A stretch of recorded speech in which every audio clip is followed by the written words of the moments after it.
for your enjoyment, the Mizpah Shrine Horse Patrol proudly presents our flags of the glorious past and present. During this presentation, it will not be necessary to pay respect until the present 50-star flag is presented.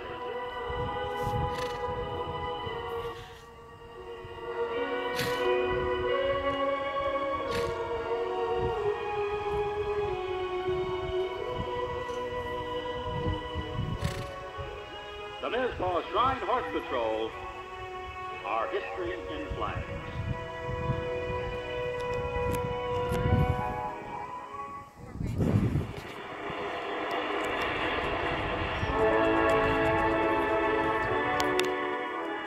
St. George Cross. The banner of white with a broad red cross was brought back by crusaders from Italy when returning to England. This was the banner of the soldier of the 3rd century who met death as a Christian martyr, the hero of the legendary feat of the slaying of the dragon. This white banner with red cross was used in England until the 17th century. This was the first English flag to fly over our land. It was flown by John Cabot in 1497, under the reign of King Henry VII, the St. George Cross.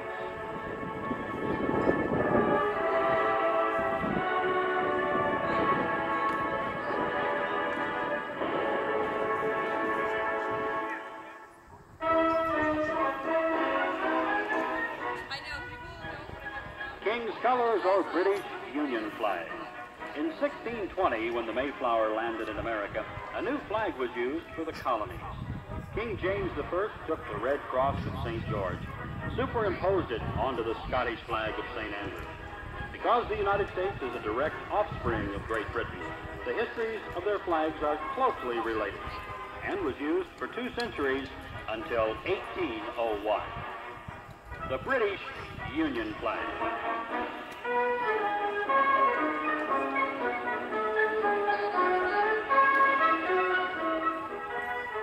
The British Red Ensign.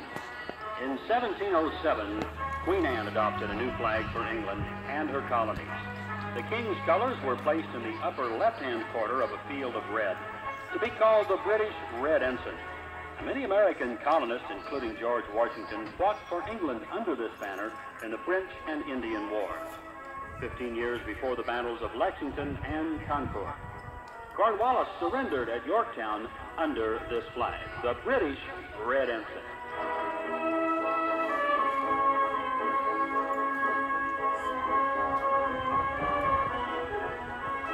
The Grand Union flag. The flags that have flown above the American soil have been legendary. Their designs, though always meaningful, varied many times until Congress established a permanent design in 1818.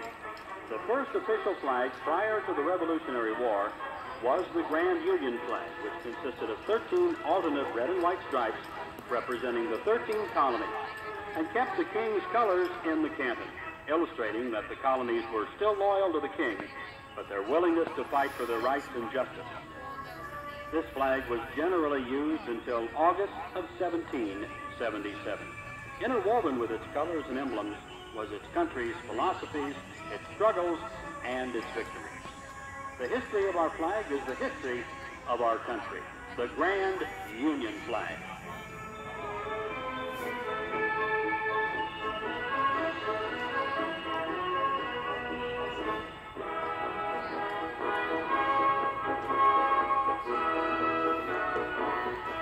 The Gadsden flag.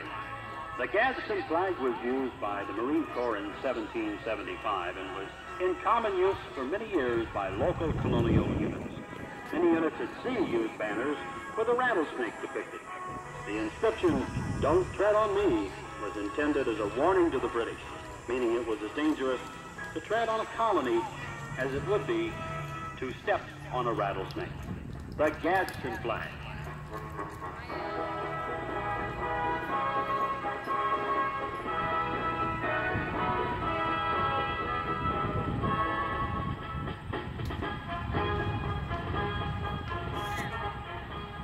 The Continental or Pine Tree flag.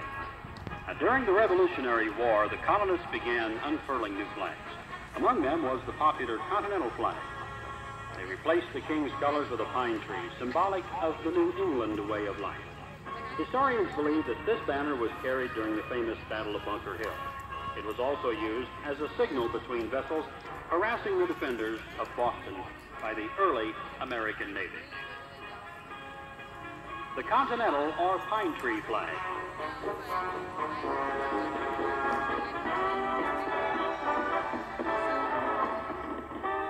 The Bennington flag, also in 1777, the Bennington flag was carried at the Battle of Bennington, just over the Vermont border in New York State. The top stripe was white instead of red and had a longer blue field in the upper left-hand corner, which was unique. The 11 stars were arranged in the form of an arch with 2 additional stars in the top corners of that blue field, with the number 76 in the arch formed by the stars. Now, many authorities believe this banner is the oldest known stars and stripes first used by ground forces, and the first stars and stripes raised in victory at the Revolutionary War.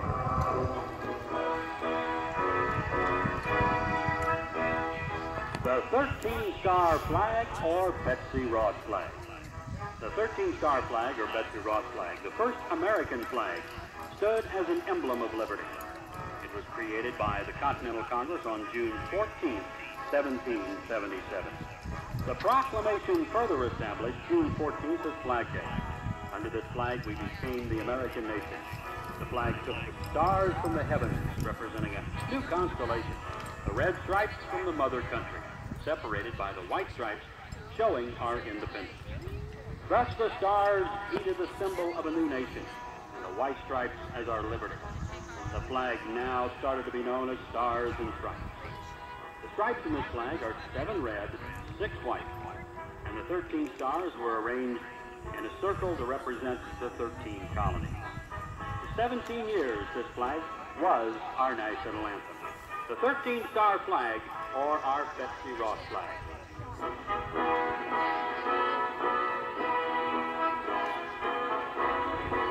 The 15-star flag. After Vermont and Kentucky were admitted to the Union, 2 new stars and stripes were added, making 15 stars and 15 stripes. 1 star and 1 stripe for each state. Under this flag, the United States won her freedom upon the seas in the War of 1812. Under this flag, George Washington left the presidency. This rather cumbersome flag of 15 stripes had its 15 stars arranged in 5 parallel rows of 3 stars each. This symbol of the new nation had won its place in the hearts of all Americans. It is this flag that Francis Scott Key saw during the Battle of Fort McHenry that inspired him to write the poem, which is today our national anthem, The Star-Spangled Banner. The 20-star flag. Faced with the realization that as new states were added to this great nation, the flag could not accommodate a stripe for each state and still maintain its beauty, Congress passed a resolution on April 4th, 1818, to give permanency to the design of the flag. Now, the flag was forever to maintain the original 13 stripes to represent the original 13 states, and 1 star would be added for each new state. This permanent design, established by this early Congress, showed the great foresight, for now there were 20 stars and for 20 states, and it was for the future only to determine the ultimate number of stars that would grace our nation's flag. This resolution was passed by Congress and further decreed that additional stars must be added on the 4th of July, our Independence Day. The 20-star flag.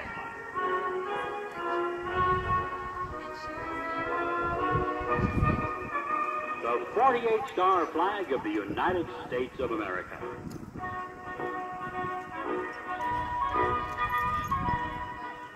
The 48-star flag, the flag that most of us of our generation know best, became the flag of our broad land in 1912 when the 48th star was added for Arizona.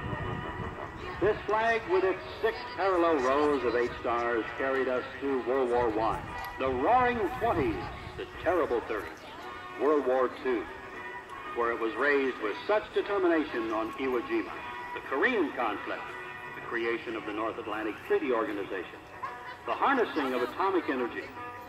Small wonder that we swell with worldly pride when we see our stars and stripes majestically waving over our beloved land.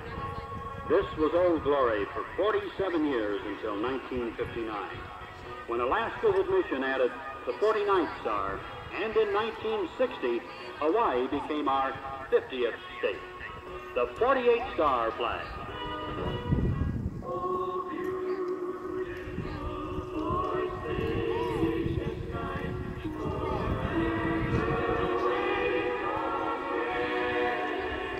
The 50-star flag of the United States of America.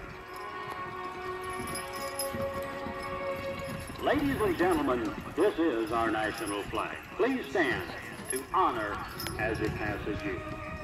Yankee Doodle and Old Glory, Iwo Jima, equality, liberty, and union, now and forever, one and inseparable.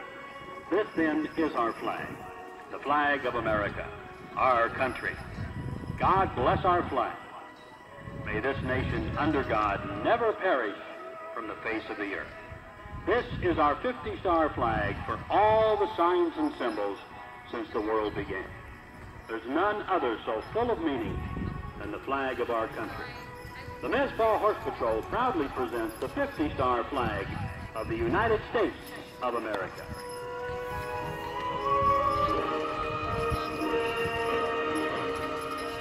The hopes and dreams of our forefathers are embedded within the folds of our flag. It stands for humanity, liberty, justice, and opportunity. For all we cherish every stripe and every star. For all that has gone before, and look ahead with hope for a glorious future. This is the 50-star flag of the United States of America.